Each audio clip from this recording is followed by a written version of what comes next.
सगळा करावा अशी अपेक्षा असते. बऱ्याचदा कीर्तनकार पुंडलिक वरद हरी विठ्ठल श्री ज्ञानदेव तुकाराम पंढरीनाथ महाराज की एवढं सगळं कीर्तनकार म्हणतात आणि जय म्हणायचं काम फक्त आम्ही करतो.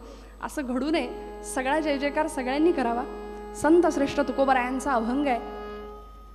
हा माहोलच मुळात इतका सुंदर आहे मंडळी. कीर्तनाला मंदिरच हवं असं काही नाही. हे ज्ञानमंदिर आहे. हे ज्ञानाचं मंदिर. पेशवेकालीन फार मोठी ही संस्था, शिक्षण संस्था, आणि एवढ्या सुंदर इमारतीमध्ये, एवढ्या सुंदर प्रांगणामध्ये आपल्या सगळ्यांसारखे अधिकारी श्रोते प्रफुल्लित चेहऱ्याने कीर्तन ऐकायला बसलेत.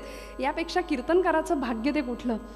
म्हणून म्हटलं आम्ही सगळी माणसं अत्यंत उत्सवप्रिय आहोत. उत्सव या शब्दाचा अर्थच असा आहे, उत अधिक सव. उत म्हणजे आम्ही माता भगिनी महिला वर्ग रोज व्यवहारामध्ये जो शब्द वापरतो, उतू जाणं, वर येणं. उत या शब्दाचा अर्थ आहे वर येणं, आणि सव म्हणजे आनंद. अनुभूत असलेला आनंद स्वरूपभूत आणण्याच्या प्रक्रियेला आम्ही उत्सव म्हणतो मंडळी.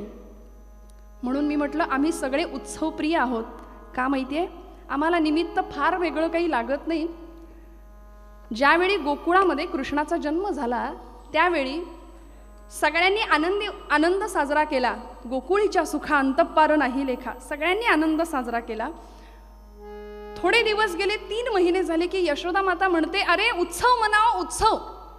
गोकुळवासी विचारत होते, यशोदा मैया अभी तो हमें उत्सव मनाया कान्हा के जन्म के अवसर पर, अभी उत्सव मनाओ ऐसे क्यों कह रही हो?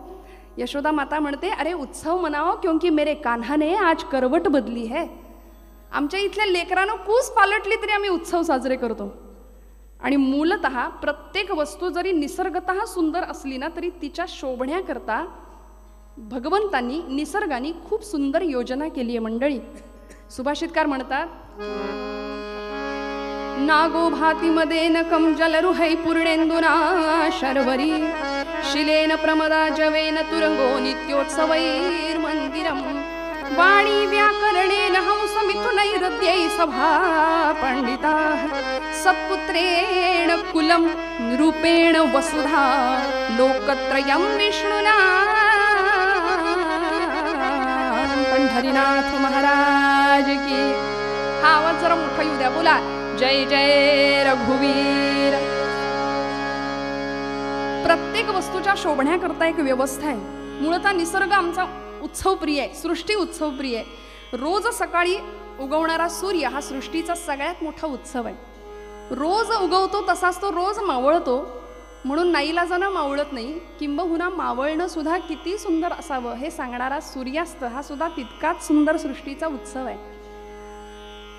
म्हणाले सुभाषितकार म्हणतात, घोडा कधी शोभेवान दिसतो? वेग असेल तर तो घोडा जास्त शोभतो, वेगवान घोडा. पूर्ण मद स्थितीत असेल तर हत्ती शोभा देतो.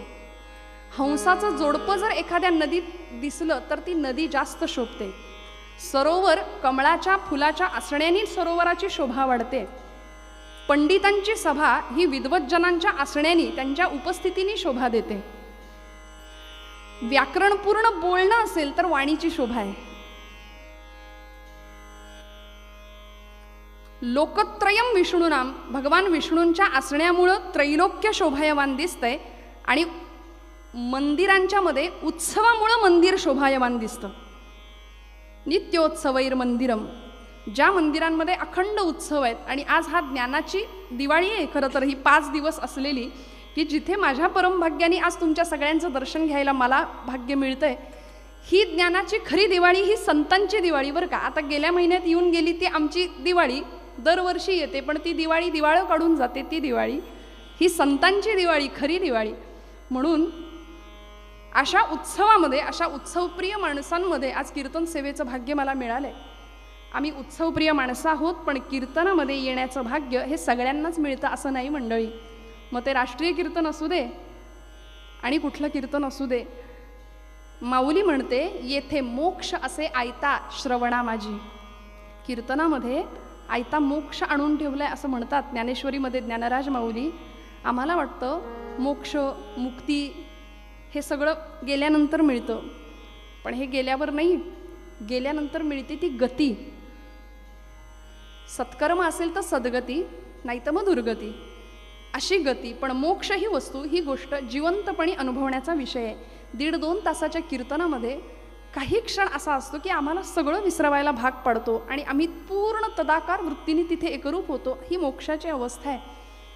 आणि म्हणून अशा भक्ती संप्रदायामध्ये, अशा संत परंपरेमध्ये अनेक संतांचा अधिकार एवढा मोठा आहे की आमची ही भागवत धर्माची ही रचनाच मुळात भक्कम पाया माऊलींनी रचला, की ज्यांच्या नावाने हा उत्सव आहे. काय भक्तीतलं रहस्य त्या लोकांना कळलं होतं मंडळी, काय जिव्हाळा होता हृदयातला, विश्वाचं आर्त सुद्धा ज्या हृदयात एकवटलं होतं, असे ज्ञानराज माऊली. इंद्रायणीच्या वाळवंटामध्ये 4 भावंड बसलेली आहेत, निवृत्ती, ज्ञानदेव, सोपान आणि मुक्ताबाई. समोरनं एक प्रेतयात्रा निघाली आहे. जी व्यक्ती निघून गेली होती त्या व्यक्तीची पत्नी पूर्वकाळच्या प्रथेनुसार सती जायला निघालेली आहे. आणि कुणीतरी सांगावं, बाई ग, सतीची वस्त्र लिहिलेली आहे, हिरवा चुडा आहे, मळवट भरलेला आहे, आणि अशा परिस्थितीमध्ये सगळं जीवन संपवायला निघालीस. इथे इंद्रायणीच्या वाळवंटामध्ये एक महात्मा बसलाय, जा त्याचं दर्शन तर घे, आयुष्याचं सार्थक होईल. त्या मातेनं ते ऐकावं धावत गेली आणि अर्धोन्मिलित नेत्र असलेल्या माझ्या ज्ञानराजांच्या पायावरती मस्तक टेकलं. हातातल्या कंकणांचा आवाज कानावर गेला आणि माऊलींच्या मुखातनं शब्द आले, सौभाग्यवती भव. प्रसंग आपण जाणता मंडळी. जया दर्शने स्पर्शने पुण्य जोडे, जया भाषणे नष्ट संदेह मोडे, असा अधिकार संतांचा. माऊलींच्या मुखातनं शब्द बाहेर पडले, सौभाग्यवती भव. ती बाई म्हणते, महाराज कसला आशीर्वाद देता, या जन्माकरता की पुढच्या जन्माकरता? अहो, माझा पती तिकडं चितेवर आहे, मी सती जायला निघाली आणि सौभाग्यवती भव.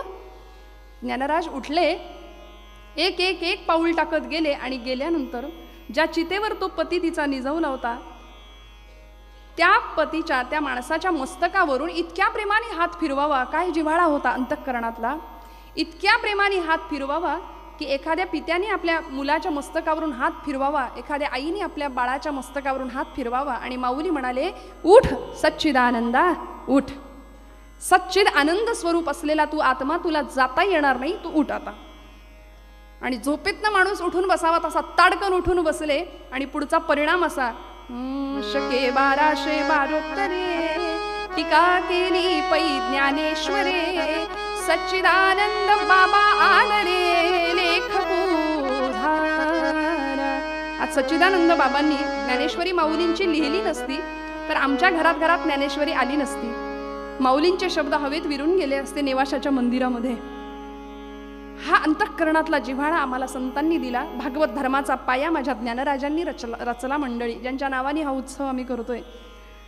बर, पाया इतका भक्कम रचलाय की इतकी आक्रमणं झाली तरी सुद्धा त्या धर्म मंदिरावर आमच्या वैचारिक आक्रमणं झाली, शस्त्राची आक्रमणं झाली, शास्त्राची आक्रमणं झाली, पण या मंदिराच्या चिऱ्याला सुद्धा तडा नाही गेला. असं भक्कम बांधकाम होतं. त्या बांधकामावरती आमच्या नामदेव महाराजांनी विस्तार केला या मंदिराचा. असा विस्तार करावा, भागवत धर्माची पताका आसे तो हिमाचल फिरवली. पुढच्या काळामध्ये 16व्या शतकात संत श्रेष्ठ नाथ महाराज आले. असा क्रांतिकारक संत, वारकरी संप्रदाय किंवा भागवत संप्रदायाची सगळी परंपरा ज्यांनी सनाथ केली, असे संत श्रेष्ठ एकनाथ महाराज. पुढच्या काळामध्ये तुकोबाराय, ज्यांनी भगवत धर्माला कळस चढवला, मुकुटमणी ठरले संतांचे. आणि एवढं करून या भागवत धर्माच्या कळसावरती भगवी पताका फडकवण्याचं काम जर कुणी केलं असेल तर ते राष्ट्रसंत समर्थ रामदास स्वामी. म्हणून आमच्या महाराष्ट्राचे हे पंचप्राण, ज्ञानमूर्ती ज्ञानदेव, नाममूर्ती नामदेव, भक्तिमूर्ती तुकोबाराय, शांतीमूर्ती एकनाथ महाराज आणि शक्तिमूर्ती समर्थ रामदास स्वामी. यातला एक जरी हरवला तरी जीवन आणि शरीर आमचं कलेवरासारखं होईल यात शंका नाही. म्हणून देवभक्ती, देशभक्ती, राष्ट्रप्रेम या सगळ्याच्या बरोबरीने आम्हाला या सगळ्या संतांचा पूर्ण आठव असणं अत्यंत नितांत गरजेचं आहे. आणि या संत परंपरेतले अधिकारी संत, संत श्रेष्ठ तुकोबारायांचा प्रस्तुतचा अभंग फार सोपा, सुटसुटीत. जाणे भक्तीचा जिव्हाळा, तोची दैवाचा पुतळा, आणिक नये माझ्या मना, हो का पंडिता शहाणा. जाणे भक्तीचा जिव्हाळा, तोची दैवाचा पुतळा, नामरूपी जडले चित्त, दास त्याचा मी अंकित. आणि तुका म्हणे नवविध, भक्ती जाणे तोची सिद्ध. सिद्ध भक्ताची व्याख्या केली. आणि खऱ्या भक्तीचं मर्म काय आहे, रहस्य काय, त्या भक्तीमध्ये नेमकं असलं काय पाहिजे. तुकोबारायांचा अधिकार मंडळी साधा सोपा नाही. देहूमध्ये जन्माला आले, पण त्या देहूमध्ये त्यांचा देहू कधीच रमला नाही. त्या देहूत हा देहू कधी रमला नाही, म्हणून जे सदेहू वैकुंठाला गेले ते तुकोबाराय. ज्या वाणीला वेदांताचा स्पर्श होता असे तुकोबाराय. रस्त्याने निघाले ना तर लोकांनी वेड्यात काढावं, अरे बघा बघा येडा तू क्या चालला म्हणून. महाराज म्हणायचे, हो आम्ही आहोत वेडे, आम्ही आहोत वेडे, जगाने आम्हाला वेड्यात काढलं. आपलंही असंच आहे ना मंडळी. आम्हा बऱ्याच जणांचा समज असा असतो, कथा कीर्तन नामस्मरण प्रवचन हे सगळं कधी करायचं. म्हणजे प्रत्येकाची अशी मानसिकता आहे, रिटायरमेंट नंतर हे सगळं बघूया, आता 25शीत किंवा 20शीत कोण कीर्तन प्रवचनाला जाणार. म्हणून कीर्तनाला बसणाऱ्या श्रोत्यांचा वयोगट बऱ्यापैकी ठरलेला आहे. पण मग आम्ही कीर्तनकार असे समोर उभे राहिलो की लोक आम्हाला म्हणतात, या वयात कीर्तन. मग उत्तर द्यावं लागतं, या वयातच यावं यात, या वयातच यावं यात. या वयातच इथे आल्यानंतर खऱ्या अर्थी जी जीवनाची गोडी आहे ना मिळते ना, ती आयुष्यभर टिकून राहते मंडळी. म्हणून मी जिथे जाते ना तिथे सगळ्या माता भगिनींना सांगते, आपल्या लेकरांना घेऊन कीर्तनाला या. काळाची फार मोठी नितांत गरज आहे ती. तुकोबाराय म्हणाले, मला जगाने वेड्यात काढलं, जगाने वेड्यात काढलं. हे विशेष नाही म्हणाले, आमच्या घरात सुद्धा आम्हाला वेड्यातच काढलं गेलं आहे की नाही. तुकोबारायांची पत्नी सगळ्यांना माहिती आहे, इतकं वेड्यात काढलं, इतकं वेड्यात काढलं की महाराजांनी जाहीर केलं गाथेत. गंमत म्हणून ऐका, सगळ्यांचाच खरं तर हा अनुभव असतो इकडच्या वर्गाचा. पण महाराज म्हणाले, मी जाहीर करतो. आणि जाहीर कसं केलं, तुकोबाची कांता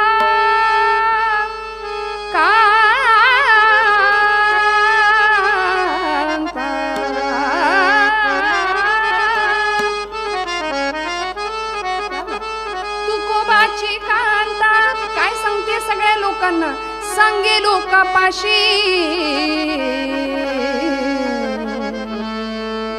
तुकोबाची कांता सांगे लोकापाशी, जातो माझा वेडा पंढरीशी, जातो माझा वेडा पंढरीशी, जातो माझा वेडा पंढरीशी.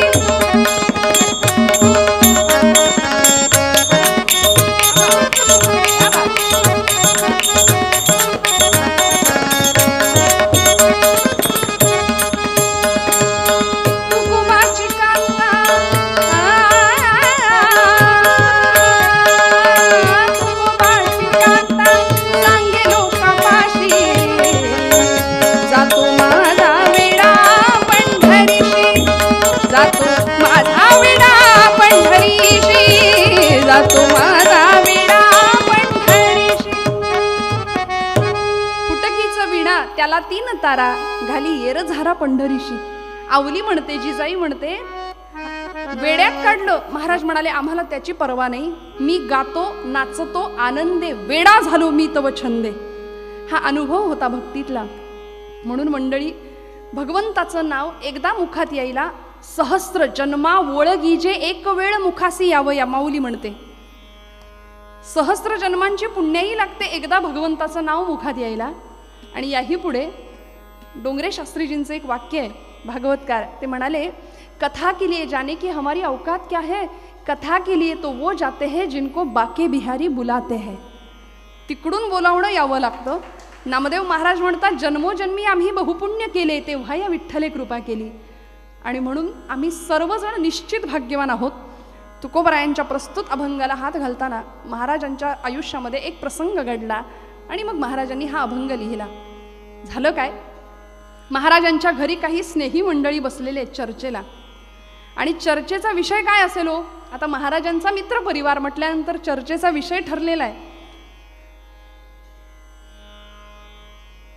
आध्यात्मिक विषयावर चर्चा सुरू आहे. एकाने प्रश्न उपस्थित केला की अरे गड्या, खूप दिवस झाले मी विचार करतोय, मला उत्तर मिळत नाही. मला सांग, या जगाच्या पाठीवर खरा भाग्यवान असा जीव कुठला आहे? जगाच्या पाठीवर खरं भाग्यवान कुणाला म्हणायचं? उत्तर सुरू झालं, एक एक एक एक पुढे यायला. एकाने उत्तर दिलं, अरे एवढं साधं तुला कसं कळत नाही? 84 लक्ष योनी मात्रांमध्ये ज्याला नरदेह मिळाला, ज्याला मानवदेह मिळाला, तो खरा भाग्यवान. पुढचा गृहस्थ म्हणाला, नाही रे गड्या, पटत नाही, एवढ्याने समाधान नाही होत. अरे नुसता नरदेह मिळून उपयोग काय? त्या देहाची ज्याला किंमत कळाली तो खरा भाग्यवान. शरीरम आद्यम खलु धर्म साधनम. शरीर हे धर्माचं साधन आहे हे ज्यांनी जाणलं आणि ज्यांनी बलभीमाची उपासना केली, ज्यांनी आपलं शरीर आरोग्य संपन्न राखलं, ज्यांनी बलदंड देहयष्टी कमावली, कुठल्याही प्रकारचं व्यसन त्यामध्ये नाही टाकलं, असं उत्तम शरीर ज्यांनी राखलं तो भाग्यवान म्हणाले. तिसरा गृहस्थ म्हणाला, नाही रे, पटत नाही, या उत्तराने काही समाधान होत नाही. मला सांग, अगदी 12 रेड्यांचं बळ अंगात आहे आणि वरचा मजला रिकाम आहे, उपयोग आहे का काही? नाही म्हणाले. मग भर्तृहरी नीतिशतकामध्ये श्लोक लिहितात, विद्यानाम नरस्य रूपमधिकं प्रच्छन्न गुप्तं धनं, विद्या भोगकरी यश सुखकरी, विद्या गुरूणां गुरु, विद्या बंधुजनो विदेश गमने, विद्या परं दैवतं, विद्या राजसुपूजिता न तु धनं, विद्या विहीन पशुः. ज्याची गणना, ज्याच्याजवळ कुठल्याही प्रकारची विद्या नाही, कला नाही, संगीत नाही, साहित्य नाही, त्याची गणना एखाद्या पशुमध्ये केली आहे म्हणाले. साक्षात पशु पुच्छ विषाणहीन. हा पुच्छ म्हणजे शेपूट, विषाण म्हणजे शिंग. शिंग आणि शेपूट नसलेला हा मानव प्राणी, असं त्याचं वर्णन केलंय भर्तृहरींनी. मग ज्याच्याजवळ तो खरा भाग्यवान म्हणाले. पुढचा गृहस्थ म्हणाला, नाही रे, नरदेह मिळाला, तो देह आरोग्य संपन्न राखला, विद्या मिळवली, एवढ्याने माणूस भाग्यवान ठरत नाही. मग म्हणाले, आधी ज्याच्याकडे पैसा आहे तो भाग्यवान. प्रसंग चालू आहे बरं, चर्चा चालू आहे. ज्याच्याजवळ प्रचंड पैसा तो खरा भाग्यवान. कारण यस्यास्ति वित्तम सनरः कुलीन. जो बलाढ्य असा धनवान असतो ना, तो कुलवान ठरतो, शीलवान ठरतो, आचार संपन्न ठरतो. सश्रुतवान स गुणज्ञा स पंडिताः स एव वक्ता स च दर्शनीयः सर्वे गुणः कांचनम आश्रयन्ते.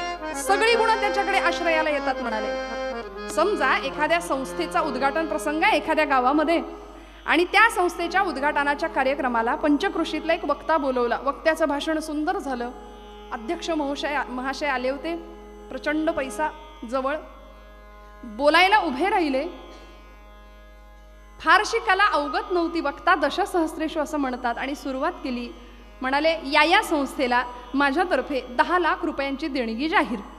दुसऱ्या दिवशी पेपरला पहिल्या पानावर यांचा फोटो. आमच्या गावचे आचारशील, आमच्या गावचे विचारवंत अमुक अमुक अमुक यांनी या संस्थेला 10 लाखाची देणगी दिली. पण मला सांगा, हा फोटो त्या माणसाचा आहे की त्या 10 लाखाचा आहे? मग म्हणाले, आधी पैसा पाहिजे, कारण रुपयाभोवती फिरते दुनिया, जोवरी पैसा तोवरी पैसा, ही जगाचे नियम आहे, रीत आहे. असा प्रसंग सुरू आहे. माझ्या पदरचं नाही सांगत. तो गृहस्थ आपलं म्हणणं पटवून देतोय. म्हणाले, आधी पैसा पाहिजे मग भाग्यवान माणूस. पुढचा गृहस्थ म्हणाला, नाही रे, एवढ्याने काही माणूस भाग्यवान नाही ठरणार. नरदेह मिळाला, तो देह आरोग्य संपन्न राखला, पैसा मिळवला, ज्ञान मिळालं, पण मला सांग, असा माणूस जर एकटा असेल, आपण म्हणतो एकटा जीव, पण असा जर एकटा मनुष्य असेल तर त्याला खऱ्या अर्थी इतरांची दुःख जगाचं नाही कळणार कदाचित. म्हणून मनुष्य प्रापंचिक, जो मनुष्य प्रापंचिक आहे तो खरा भाग्यवान. ज्याच्याकडे प्रपंच आहे तो खरा भाग्यवान. इथपर्यंत आलं सगळं. तरी पण म्हणाले, काहीतरी कमी पडतंय. सगळं तर आहे आमच्याकडे, मग आम्ही भाग्यवान का नाही? कुठेतरी दुःखाचा लवलेश आयुष्यामध्ये आहे, कुठेतरी काहीतरी नडतं अडतं आमचं. मग आम्ही भाग्यवान कसे ठरणार? हे सगळं आमच्याकडे असून आम्ही भाग्यवान का नाही? तेव्हा तुकोबाराय तिथे आले आणि महाराज म्हणाले, अरे इतका सुंदर विषय तुम्ही सगळ्यांनी हाताळला, पण मला सांगा, नरदेह ज्याच्या कृपेने तुम्हाला मिळाला, ज्ञान ज्याच्यामुळे तुम्हाला मिळालं, पैसा ज्याच्या कृपेने तुम्हाला मिळाला, हे सगळं ज्यांनी तुम्हाला दिलं, प्रपंच ज्यांनी तुम्हाला दिला, त्या भगवंताला तुम्ही विसरला आणि त्याच्याविषयी अंतःकरणामध्ये ज्या भक्ताच्या जिव्हाळा आहे तो खरा भाग्यवान म्हणाले. आणि अभंगाचं पहिलं चरण लिहिलं, जाणे भक्तीचा जिव्हाळा तोची दैवाचा पुतळा. ज्याला हे भक्तीचं मर्म कळालं, भक्तीचं रहस्य कळालं, तो खरा भाग्यवान आहे म्हणाले. महाराजांनी देवभक्ती करा असं सांगितलंच मंडळी. फक्त मंदिरात बसून टाळ कुटून देवभक्ती होणार नाही. धर्माचे पालन करणे, पाखंड खंडण हेच आम्हा करणे काम, बीज वाढवावे नाम, असंही तुकोबारायांनी एकीकडे सांगितलं. पण हा जो जिव्हाळा शब्द वापरलाय ना, तो फार महत्वाचा आहे. या अभंगाचं सार सगळ्यात या शब्दामध्ये आहे मंडळी. भक्ती करा असा आग्रह कुठल्याच संतांनी केला नाही, पण जी भक्ती तुम्ही कराल त्या भक्तीमध्ये काय असलं पाहिजे. आम्ही भक्तीचे अनेक प्रकार करतो, जपजाप्य, दानधर्म, तीर्थयात्रा, नामस्मरण, पण त्यामध्ये काय असलं पाहिजे हा विषय आम्हाला संतांनी मांडला, हा आग्रह आम्हाला संतांनी केला. आज तीच गोष्ट आमच्याकडे नाहीये मंडळी. बरं, हा जिव्हाळा फक्त परमेश्वराला द्यायचा का, फक्त भगवंताच्या मूर्तीविषयी ठेवायचा का? नाही. तुमच्या माझ्या नात्यामधला जिव्हाळा जो आज हरवत चाललाय. आज विज्ञानाची प्रगती प्रचंड वेगाने होतीये, प्रचंड वेगाने जग धावतंय. 2G 3G 4G आता 5G. घरात आजीच नाही ही परिस्थिती आहे. एक काळ होता ना, सगळी मुलं बाळं घरी आली की देवापुढं बसायची. सगळ्या माता भगिनी आज आमच्या आजी माझ्यासारख्या आहेत इथे. सगळी लेकरं बाळं देवापुढं बसायची, पाठेपर्वचे म्हटले जायचे, देवाला दिवा लावला जायचा. वडीलधारी माणसं जीवनाच्या अनुभवांचं त्याला दर्शन घडवायचे. पण आता 7च्या आत घरात पूर्वी होतं, आता संध्याकाळ झाली की सगळे बाहेर पडतो आम्ही. ही परिस्थिती आहे. का? तर आम्ही सोफिस्टिकेटेड ना, आम्ही इतके सोफिस्टिकेटेड झालो की ब्लॉक संस्कृतीमध्ये शेजारी कोण राहतं याचा पत्ता नाही. सुशिक्षितपणाची व्याख्या खूप बदलली अलीकडे. आमच्यातला जिव्हाळा संपला मंडळी. म्हणून संतांनी आम्हाला संवेदनशीलता दिली. म्हणून संतांचं बोलणं सुद्धा किती मवाळ आहे बघा बरं. का माहितीये? तुकोबरायच म्हणतात, नको नको देवा तार्किकांचा संग, मला तरकट लोकांच्या संगतीत ठेवू नको म्हणाले, फार विद्वान लोकांच्या संगतीत ठेवू नको. कारण पुलंचं वाक्य आहे ना, ते म्हणाले अवघड असलेलं सोपं करून सांगतात ते संत, आणि सोपं असलेलं अवघड करून सांगतात ते विचारवंत म्हणाले. त्यामुळे अशा लोकांचा फार संग मला नको, मला आपलं साध्या भोळ्या भक्तांच्या संगतीत ठेव. कारण खरं सांगू, विद्वानांच्या बोलण्यामुळं समाज प्रभुभावित होतो, विद्वानाच्या बोलण्यामुळं समाज प्रभावित होतो, प्रभाव पडतो पांडित्याचा. पण संतांच्या बोलण्याने समाज प्रभुभावित होतो. विद्वान मेंदूची भाषा बोलत असतात, पण आमचे संत हृदयाची भाषा बोलतात. विद्वानाला अर्थ पाहून बोलावं लागतं, पण संत बोलतील त्याला अर्थ प्राप्त होतो. जयाचे अंतरी भगवंत अचल राहिला निवांत, ते सहजी बोलत ब्रह्मनिरूपण. सहज वाक्य निघालं तरी त्याला ब्रह्मनिरूपणाचा दर्जा प्राप्त होतो. मग अशी जिव्हाळ्याची भक्ती आम्हाला संतांनी करायला शिकवली. पण आज दुर्दैव आमचं, आज आम्हाला माणसातला माणूस दिसेना मंडळी, दगडातला आणि पाषाणातला देव कुठून दिसणार, ही वस्तुस्थिती आहे. रस्त्याने जाताना सुद्धा आमची तरुण पिढी मंदिर बघितलं की असा नमस्कार करते की केलाय की नाही देवाला सुद्धा कळलं नाही पाहिजे असा नमस्कार. जिव्हाळा आमच्याकडे कुठून येणार? एका गृहस्थांनी मला प्रश्न विचारला होता. म्हणाले, आळंदीला एवढ्या लोकसंख्येने लोक धावत असतात, कार्तिकी एकादशी, आषाढीच्या निमित्ताने पंढरपूरला एवढ्या लाखोंच्या संख्येने लोक सगळे धावतात, काय म्हणाले त्या समाधीमध्ये खरंच ज्ञानराज आहेत का? म्हटलं आहेत, फक्त डोकं टेकवणारा दगड नसावा म्हणजे मिळवलं. आज माणसातला माणूस आम्हाला दिसेना मंडळी. म्हणून संतांनी आम्हाला ना हा जिव्हाळा दिला, जो की तुमच्या माझ्याकडे आहे, फार काही त्याला द्यायचं नाही. म्हणून प्रपंचामध्ये आम्हाला सगळं बाहेरून आणावं लागतं. सकाळी उठल्यापासून रात्री झोपेपर्यंत हे संपलं आणा, ते संपलं आणा, हे संपलं आणा, सारखं आणावं लागतं. संत म्हणतात परमार्थामध्ये बाहेरचं काहीच लागत नाही, आहे ते सगळं आतच आहे, आहे ते सगळं इथं आहे. आणि हा जिव्हाळा कुठून सुरू होतो? वाचलेला किस्सा आहे तुम्हाला, एखादा मेसेज वाचला असेल, मी मुद्दाम ओघात आलंय म्हणून सांगते. हा जिव्हाळा आमचा नात्यातला, कुटुंबातला किती हरवत चालला. संतांनी आम्हाला का शिकवला हा जिव्हाळा? मुंबईहून, न्यूयॉर्कहून मुंबईला एक विमान येत होतं मंडळी, आणि त्या विमानामध्ये एक 70चं जोडपं होतं. आजी आजोबा होते, 6 महिन्याचं बाळ होतं त्यांच्याजवळ. रडून आकांत चालला होता त्याचा. सगळे लोक त्याला शांत करण्याचा प्रयत्न करत होते. शेवटी न राहून एकाने विचारलं, आजोबा, आजी, हा 6 महिन्याचा मुलगा तुमच्याकडे कसा काय? म्हणाले, कोण आहे हा? त्या आजीने उत्तर दिलं. मंडळी नीट ऐका. ती आजी म्हणाली, हा माझा नातू आहे. फार लांबचं नाही सांगत मंडळी, आपल्या आसपासचा हा प्रसंग आहे. माझा नातू आहे म्हणाले हा. डिलिव्हरीसाठी आम्ही न्यूयॉर्कला गेलो, मूल जन्माला आलं, 6 महिने आम्ही तिथे राहिलो. आता मूल 6 महिन्याचं झालं. आम्हाला असं सांगण्यात आलं की या मुलाला घेऊन तुम्ही भारतात जा, 8 वर्षापर्यंत त्याला वाढवा. खूप समजूत घातली दोघांची, खूप समजूत घातली, पण ऐकायला तयार नाही. दोघंही IT फील्डमध्ये, लाखांचं पॅकेज आहे, पैशांवर लाथ मारायला धजे ना मन. नोकरी कशी सोडायची मुलाच्या संगोपनासाठी, हे सगळं मनामध्ये विचार गोंधळ सुरू होता. आमचा पासपोर्टचा दिवस जवळ येत होता. खूप समजावून सांगितलं बाळाच्या आईला, बाई ग, किमान 3 वर्षापर्यंत 3.5 वर्षापर्यंत बाळाने आईच्या हृदयाचे ठोके ऐकले पाहिजेत. असं कुठे 350-400 वर्षापूर्वी गडाचे सगळे दरवाजे बंद झालेले असताना हिरकणी नावाची माझी आई, की जी ती सुद्धा पोटासाठीच कमवत होती, ती सुद्धा पैसाच कमवत होती, दुधाचा व्यवसाय पोटासाठीच करत होती ना, पण पाळण्यात रडणाऱ्या बाळाचा आर्त टाहो अंतःकरणापर्यंत पोहोचला. रात्रीच्या अंधकारात सगळे दरवाजे बंद झालेले असताना बुरुज उतरून खाली आली. म्हणून 350 वर्षानंतर आम्ही सुद्धा हिरकणी बुरुज आठवतो. म्हणून कीर्तनामध्ये आम्हाला सगळ्या वृत्तांचा, सगळ्या पदांचा आढावा घ्यावा लागतो, समावेश करावा लागतो. तसंच एखादं भावगीत सुद्धा घालावं लागतं, लोकांना आवडतं. मला सांगायचा मुद्दा असा आहे मंडळी, आज जर आमच्या अंतःकरणात जिव्हाळा नसेल ना, तर असा प्रश्न विचारावा लागतो की जे सगळ्यांच्या आवडीचं भावगीत आहे सुंदर, लहरी राजा प्रजा आंधळी अधांतरी दरबार, अजब तुझे सरकार उद्धवा, अजब तुझे सरकार उद्धवा, अजब तुझे सरकार.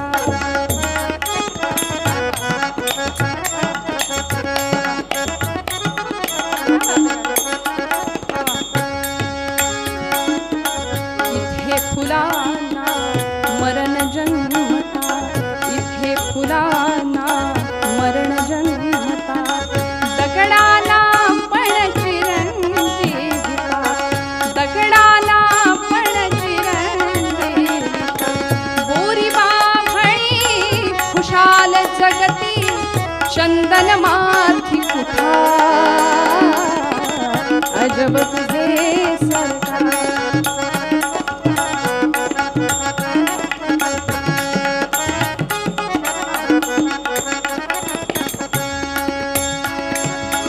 लबाड जोडीती इमले माड्या, गुणवंताना मात्र झोपड्या, पतिव्रतेच्या गळ्यात धोंडा, वेशे रामणी हार,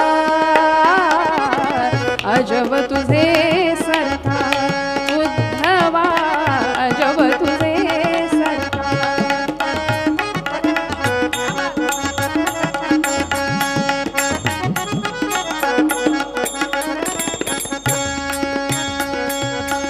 वाईट तितुके इथे पोसले, वाईट तितुके इथे पोसले, भलेपणाचे राज्य नासले, या पृथ्वीच्या पाठीवरला माणसास आधार, अजब तुझे सरकार उद्धवा, अजब तुझे सरकार उद्धवा, अजब तुझे सरकार. म्हणून ना 2 मिनिटं माणूस खळखळून हसणं सुद्धा विसरून गेला. आम्हाला हास्य क्लब लावावे लागले. आम्हाला फोटोग्राफरला सुद्धा आम्हाला सांगावं लागतं, आता जरा हसा, स्माईल प्लीज. पूज्य पांडुरंग शास्त्री आठवले दादा म्हणायचे ना, त्यांना एकाने प्रश्न विचारला होता. म्हणाले, दादा ज्ञानी माणूस कसा ओळखायचा हो? तर दादांनी उत्तर दिलं होतं. ते म्हणाले, ज्याचा चेहरा एरंडेल प्यायल्यासारखा असतो ना, तो ज्ञानी म्हणाले. ज्ञानी माणसाची व्याख्या त्यांनी अशी केली, आम्ही हसणंच विसरून गेलो, आणि आम्ही हसलो तर लोक आम्हाला आध्यात्मिक म्हणणार नाहीत की काय, असं काहीतरी लोकांना बहुतेक भीती वाटते. आज हा जिव्हाळा तुमच्या माझ्या हृदयामध्ये प्रगट व्हावा मंडळी. माऊलींनी तो जिव्हाळा टिपला, विश्वाचा आर्त त्या हृदयामध्ये एकवटलं होतं. अनेक संतांनी आम्हाला संवेदनशीलताच दिली. ज्ञानराजांनी दृष्टांत दिलाय ज्ञानेश्वरीमध्ये. कुठून तो जिव्हाळा सुरू होतो बघा. मग तीही जे जे करावे ते मजची पडणे आघवे, जैसे अजात पक्षाचे जीवे पक्षिणी जिये.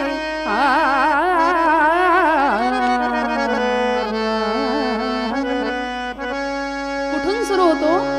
अंड्याचा कोश फोडून पिलू बाहेर आलेला असतो. अजून पंख फुटायचे, डोळे उघडायचे, आणि त्या पिलाला कुठून कुठून आणून ती पक्षिणी दाणा भरवत असते. ती पक्षिणी ज्या प्रेमाने, ज्या मायेने, ज्या आत्मीयतेने दाणा भरवते त्या पिलाला, त्याच प्रेमाने, त्याच मायेने, त्याच आत्मीयतेने मी माझ्या भक्ताचा सांभाळ करतो, भगवंताचं आश्वासन आहे. मग ती पक्षिणी किती जिव्हाळ्याने त्याला भरवते, भगवंत तेवढ्याच जिव्हाळ्याने आम्हाला सांभाळतो. फक्त आमचा जिव्हाळा भगवंताप्रती किती आहे हा ज्याचा त्याचा प्रश्न आहे. इतक्या प्रेमाने ती पक्षिणी त्या पिलाला सांभाळत असते. आणि ते सगळं चित्र आमच्यासमोर खानदेशातल्या अशिक्षित कवयित्री 4थी पास बहिणाबाई त्यांनी मांडलं ना सगळं चित्र. अशिक्षित कवयित्री बरं, सुशिक्षितांना सांगतात ओष्ठव्यंजनं, तांजव्यंजनं, दंतव्यंजनं. PhD साठी प्रबंधाला हा विषय घेतला जातो बहिणाबाईंच्या काव्याचा. अशिक्षित कवयित्री पण काय सुंदर रचना करावी आणि काय सुंदर आम्हाला तुमच्या समोर ते चित्र मांडावं. अरे खोप्या मंदी खोपा, अरे खोप्या मंदी खोपा सुगरणीचा चांगला, अरे खोप्या मंदी खोपा सुगरणीचा चांगला, देखा पिलासाठी तिने झोका झाडाले टांगला.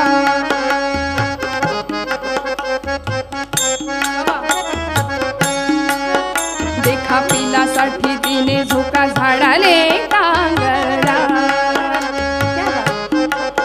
खोपाईन लाईन ना जसा झुलता बंगला, अरे खोप्या मंदी खोपा सुगरणीचा चांगला, एका पिलासाठी तिने झोका झाडाले टांगला. माझ्याकडे वेळ कमी आहे, कथा भाग आहे. काय सुंदर पद मंडळी. ती चिमणी त्या पिलाला असं नाही म्हणत तू माझी म्हातारपणची काठी आहे बरं, माझा 7/12चा उतारा, बँक बॅलन्स सगळं तुझ्या नावे होणार आहे. ती चिमणी तिचं काम करत राहते. तिला माहिती असतं याला पंख फुटले, डोळे उघडले की हे उडून जाणार आहे, ते स्वतःचं आकाश तयार करणार आहे. ते पिलू उडून जातं, स्वतःचं आकाश तयार करतं आणि ते आभाळ, ते आकाश बघून चिमणीच्या डोळ्यात जे आनंदाचं आभाळ साठतं, माऊली त्याला साक्षात्कार म्हणतात. हा जिव्हाळा आम्हाला जमेल, ही संवेदनशीलता एकमेकांप्रती आम्हाला जमेल. तुकोबाराय म्हणाले, जाणे भक्तीचा जिव्हाळा तोच दैवाचा पुतळा. अभंगाचं 2रं चरण. आणि कनये माझ्या मना हो का पंडिता शहाणा. फार काही पांडित्य विद्वत्ता तिथे भगवंतासमोर ओतून आणावी असं काही भगवंताला अपेक्षित नाही. साधा नमस्कार जरी तुम्ही निष्ठेने केला तरी तो भगवंताला प्रिय आहे. गीतेच्या 10व्या अध्यायामध्ये गोपालकृष्ण म्हणतात, तेषां सततयुक्तानां भजतां प्रीतिपूर्वकं ददामि बुद्धियोगंतम येन मामुपयांती ते. जे सतत माझी उपासना आणि माझं स्मरण ज्या भक्ताला सतत आहे, जिव्हाळ्याने जो माझी आठवण करतो त्याला मी सहाय्यभूत आहे. अभंगाचं 3रं चरण. नामरूपी जडले चित्त दास त्याचा मी अंकित. ज्या भक्ताचं चित्त भगवंताच्या नामाशी एकरूप आहे. मंडळी, भगवंत भक्ताचा दास होतो बरं कसा, एक उदाहरण सांगून पुढे जाणार आहे. किती दास्यत्व करावं. जी जनाबाई दळिता कांडिता तुझं गायीनं अनंत असं म्हणते आणि भगवंताला आळवते. भल्या सकाळी पहाटे जनाबाईनी जात्यावर दळायला बसावं, एक पाय पसरावा, जात्याच्या खुंट्याला हात लावावा. आता असं तरुण पिढी समोर सांगायचं म्हटलं जातं सूप तर म्हणतात कुठं जातं, काय जातं. हे सगळं म्युझियममध्ये ठेवावं. आपण सगळे ज्येष्ठ आहात पण तरी सुद्धा जातं म्हटलं की ओवी आली. आणि जनाबाईंनी ओवी नावाचं वृत्त मराठी साहित्याला दिलंय. किती गोड आवाजामध्ये पांडुरंगाला आळवावं. पांडुरंगा सख्या येशील का रे, किती गोड आवाजामध्ये. आणि हे जातं आम्हाला खूप सुंदर अध्यात्म शिकवतं. मंडळी, खालची तळी आहे ना ती अध्यात्माची आहे घट्ट, वरची तळी आहे ती प्रपंचाची आहे जी सतत आम्हाला फिरवते. आणि आम्ही दाणे आहोत. ते कुंड आहे, जीवशिव कुंड जनाबाई म्हणतात त्या कुंडाला. आम्ही सगळे दाणे रूप असलेले त्या जात्यामध्ये असे भरडले जातोय, सगळे रहाट गाडग्यात त्या. पण काही दाणे त्यांचं पीठ होत नाही बरं. जे दाणे त्या खुंटाला धरून आहेत, त्या कुंडाला धरून आहेत ना, त्यांचं पीठ होत नाही. ती जागा म्हणजे आमच्या संतांचं तत्वज्ञान आहे. ती जागा म्हणजे आमचे संत आहेत, आमचं अध्यात्म आहे. ते ज्याला कळलं त्याला खरं भक्तीचं मर्म कळलं असं म्हणतात. जनाबाईंनी गोड आवाजामध्ये पांडुरंगाला आवाज द्यावा, भगवंता ये की रे बाबा, कधी येशील माझ्या समोर. जनी मांडिते दळणा नाम ओठी घोळते. पांडुरंगा सख्या ये की रे बाबा, भारी जड हे जाते तुझी या विना. भगवंता सख्या येशील का रे? पांडुरंगाने सांगावं, जने जने जने थांब, हाक तुझी येता कानी, झोप बुडाली गावाई, काग दळतेस एकली माझी या विना. पांडुरंगा सख्या आलास करे? हात तुझा लागला रे, जात झालं हलक हलक, दारी आलं अमृत पीक तुझी यादी ठेन. किती दास्यत्व! सगळ्या कामांमध्ये जनाबाईचं सहाय्य घ्यावं, जनाबाईला सहाय्य करावं. आणि जनाबाई गोड आवाजात ओव्या गातीये, लोकांना दोन दोन आवाज बाहेर ऐकू येत आहेत बाहेर. आणि असं काही घडलं, अशा प्रवृत्तीची माणसं आजच आहेत असं नाही, समाजामध्ये त्याही काळी होती.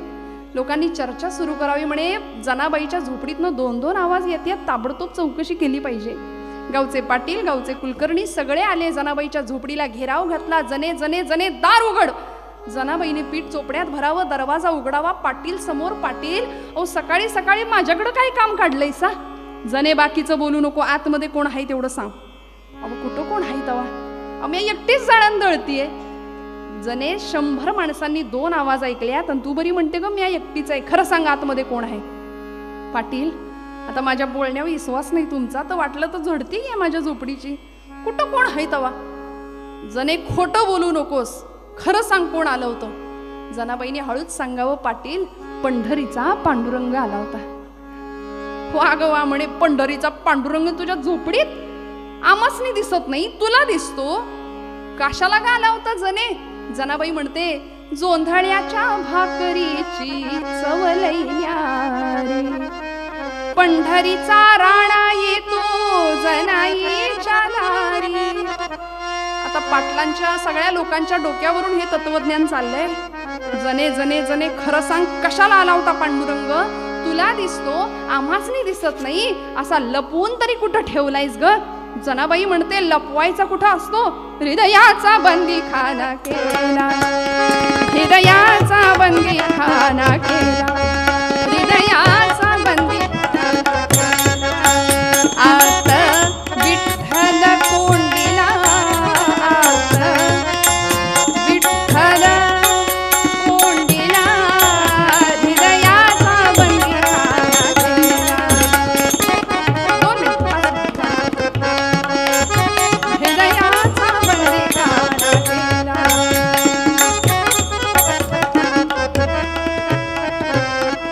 नामरूपी जडले चित्त, दास त्याचा मी अंकित. भगवंत भक्ताचा दास होतो.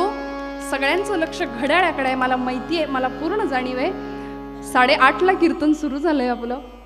फार वेळ आपल्याला म्हणजे वाजले की 12 असं म्हणायला अजिबात तुम्हाला लावणार नाही. 10:30च्या आतच कीर्तन मी संपवायचा प्रयत्न करीन. थोडंसं पुढे मागे होईल, म्हणजे मागे नाही पुढेच. थोडीशी मानसिकता तयार केलेली बरी असते, पण काळजी करू नका, फार वेळ तुम्हाला कंटाळा येईल इथपर्यंत नाही करणार.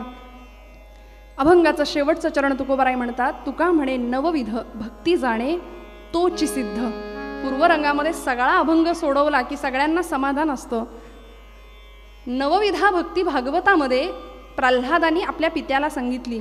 श्रवणम कीर्तनम विष्णोस्मरणम पादसेवनम अर्चनम वंदनम दास्यम सख्यम आत्मनिवेदनम. ही नवविधा भक्ती ज्याला साधली असा भक्त सिद्ध असतो. ज्याला भक्तीचा जिव्हाळा कळाला तो सिद्ध भक्त, तो ज्ञानी भक्त. आणि अशी जिव्हाळ्याची भक्ती कुणाला कळाली